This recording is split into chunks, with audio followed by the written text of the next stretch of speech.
Assalamualaikum warahmatullahi wabarakatuh. Saya Syafnia Putri dengan NIM 230533033. Saya dari Prodi Pendidikan Ekonomi dari sesi 02. Kali ini saya akan menyampaikan hasil proyek akhir dari mata kuliah Dasar-Dasar Ilmu Pendidikan, yaitu terkait tema 6, permasalahan pemerataan dan mutu pendidikan Indonesia dan upaya-upaya dalam mengatasi masalahnya.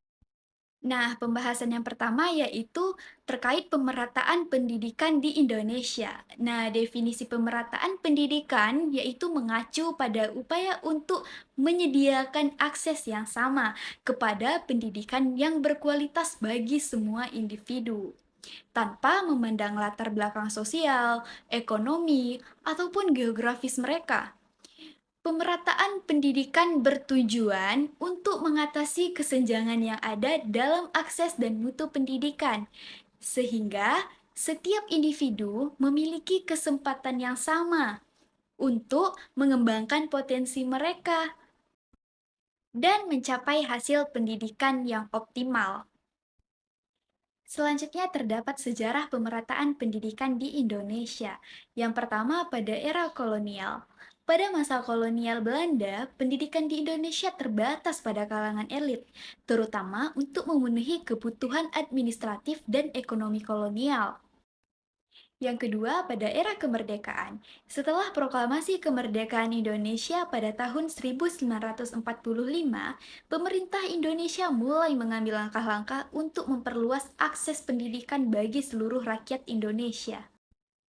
Yang ketiga, pada masa Orde Lama, di bawah kepemimpinan Presiden Soekarno, pemerintah Indonesia meluncurkan berbagai program-program pemerataan pendidikan yang lebih masif, seperti Gerakan Nasional Pendidikan atau GNP, yang bertujuan untuk meningkatkan akses pendidikan bagi seluruh rakyat Indonesia. Yang keempat, pada era Orde Baru di bawah kepemimpinan Presiden Soeharto, pemerintah terus mendorong program pemerataan pendidikan, terutama dengan mengalokasikan lebih banyak sumber daya untuk pembangunan infrastruktur pendidikan di daerah-daerah terpencil. Yang terakhir, pada masa reformasi dan masa kini, terdapat berbagai kebijakan dan program pemerintah, seperti bantuan operasional sekolah atau BOS dan program Indonesia Pintar atau PIP.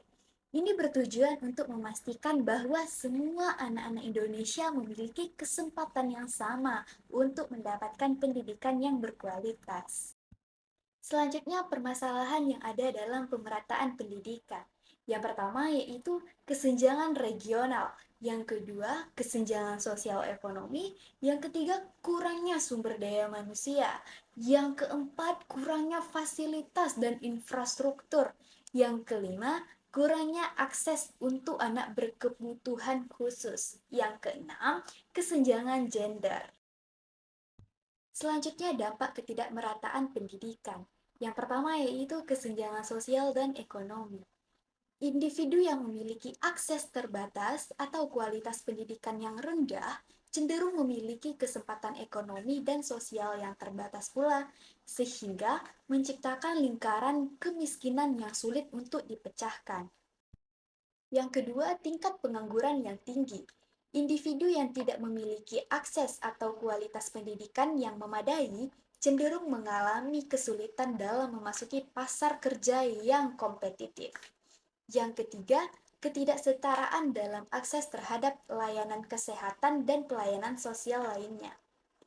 Individu yang kurang berpendidikan cenderung memiliki akses yang terbatas terhadap layanan kesehatan, perumahan yang layak, serta layanan sosial lainnya. Yang keempat, peningkatan tingkat kriminalitas dan ketegangan sosial individu yang terpinggirkan dari akses pendidikan cenderung memiliki peluang yang lebih rendah untuk mencapai kesejahteraan dan kesempatan hidup yang layak. Dan yang kelima, keterbatasan pembangunan manusia dan pembangunan nasional. Tanpa akses dan kualitas pendidikan yang merata, sebuah negara mungkin kesulitan untuk mencapai potensi maksimalnya dalam hal pertumbuhan ekonomi, kesejahteraan sosial, dan kemajuan manusia secara keseluruhan. Pembahasan yang selanjutnya yaitu mutu pendidikan di Indonesia. Pengertian dari mutu pendidikan ini mencakup kemampuan guru atau pendidik dalam memberikan pembelajaran yang efektif dan relevan sesuai dengan kurikulum yang ada. Hal ini meliputi metode pengajaran yang inovatif, kemampuan dalam memotivasi siswa, dan keterampilan dalam mengevaluasi kemajuan belajar siswa. Selanjutnya, evaluasi mutu pendidikan di Indonesia. Evaluasi mutu pendidikan adalah proses sistematis untuk menilai sejauh mana sebuah sistem pendidikan atau institusi pendidikan memenuhi standar tertentu dalam memberikan pembelajaran dan mencapai hasil yang diharapkan. Evaluasi mutu pendidikan ini bertujuan untuk memberikan pemahaman yang lebih baik tentang kekuatan dan kelemahan dalam sistem pendidikan, serta untuk memberikan dasar untuk pengambilan keputusan dan perbaikan yang lebih lanjut. Selanjutnya, faktor-faktor yang mempengaruhi mutu pendidikan, yaitu terdapat faktor kualitas pengajaran, faktor kurikulum yang relevan dan berkualitas, fasilitas dan sumber daya, faktor lingkungan sekolah yang kondusif, faktor partisipasi dan dukungan orang tua, serta faktor keterlibatan masyarakat dan stakeholder lainnya. Pembahasan yang selanjutnya yaitu hubungan antara pemerataan dan mutu pendidikan ini. Yang pertama yaitu keterkaitan antara pemerataan dan mutu pendidikan. Pemerataan pendidikan ini bertujuan untuk pemerataan pendidikan adalah untuk memastikan bahwa setiap anak memiliki kesempatan yang sama untuk mendapatkan pendidikan yang berkualitas. Terdapat beberapa mutu pendidikan. Yang pertama yaitu aksesibilitas dan mutu pendidikan. Yang kedua, sumber daya pendidikan. Yang ketiga, kebijakan dan implementasi. Yang keempat, peran guru. Dan yang terakhir, pengaruh sosial ekonomi. Selanjutnya yaitu upaya untuk meningkatkan pemerataan sekaligus mutu pendidikan. Yang pertama yaitu penguatan infrastruktur pendidikan, seperti pembangunan dan renovasi sekolah serta distribusi peralatan pembelajaran. Yang kedua, peningkatan kualitas guru seperti pelatihan dan pengembangan profesional serta pemberian insentif. Yang ketiga, kurikulum yang relevan dan berkualitas, seperti merevisi kurikulum serta pengintegrasian teknologi. Yang keempat, pemerataan akses pendidikan, seperti program beasiswa dan bantuan penguatan program pendidikan inklusif. Yang kelima, pemberdayaan komunitas, seperti pelibatan orang tua dan komunitas, serta program literasi komunitas. Yang keenam, penggunaan teknologi informasi dan komunikasi seperti e-learning dan platform pembelajaran daring, serta pembelajaran jarak jauh. Yang ketujuh, kebijakan dan pendanaan yang mendukung, seperti kebijakan pemerataan pendidikan serta pendanaan yang memadai. Yang kedelapan, evaluasi dan penjaminan mutu, seperti sistem evaluasi yang efektif dan akreditasi sekolah dan program. Yang kesembilan, kemitraan dan kolaborasi, seperti kolaborasi dengan sektor swasta dan kerjasama internasional. Yang kesepuluh, pengembangan pendidikan, karakter dan soft skill, seperti integrasi pendidikan dan karakter pengembangan soft skill. Pembahasan yang selanjutnya yaitu solusi dan rekomendasi. Yang pertama yaitu peningkatan akses terhadap pendidikan yang berkualitas, seperti pembangunan dan renovasi infrastruktur sekolah, serta transportasi sekolah dan beasiswa dan bantuan pendidikan. Yang kedua yaitu peningkatan kualitas pengajaran, seperti pelatihan dan pengembangan profesional guru, serta peningkatan kesejahteraan guru dan rekrutmen dan penempatan guru. Yang ketiga, pengembangan kurikulum dan sumber daya pembelajaran, seperti kurikulum yang relevan dan kontekstual, serta penyediaan buku dan bahan ajar berkualitas siswa dan guru, baik dalam bentuk cetak maupun digital. Yang keempat, pemanfaatan teknologi dalam pendidikan, seperti e-learning dan pembelajaran jarak jauh, serta distribusi perangkat teknologi. Yang kelima, pendekatan berbasis komunitas dan partisipasi masyarakat, seperti kerjasama dengan komunitas lokal dan program literasi dan pendidikan non-formal. Yang keenam, monitoring dan evaluasi yang berkelanjutan, seperti evaluasi berkala dan sistem penilaian yang komprehensif. Yang ketujuh, kebijakan dan regulasi yang mendukung, seperti implementasi kebijakan yang konsisten serta pengalokasian anggaran yang memadai.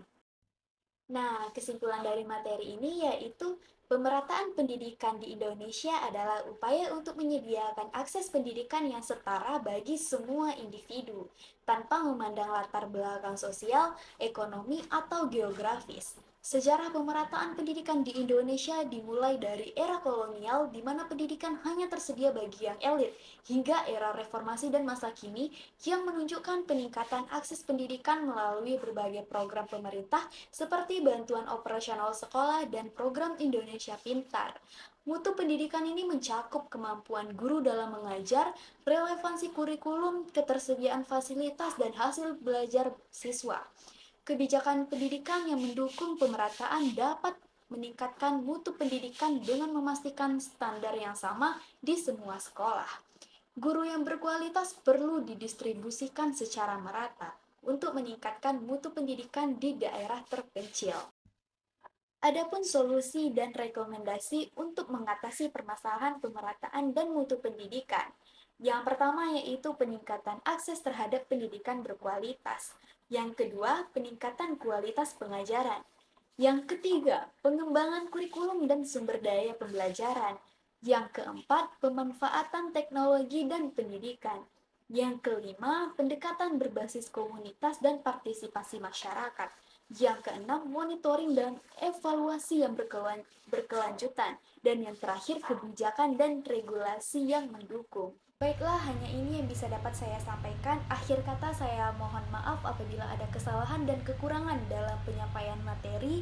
Saya akhiri dengan wabillahi taufik wal hidayah. Wassalamualaikum warahmatullahi wabarakatuh.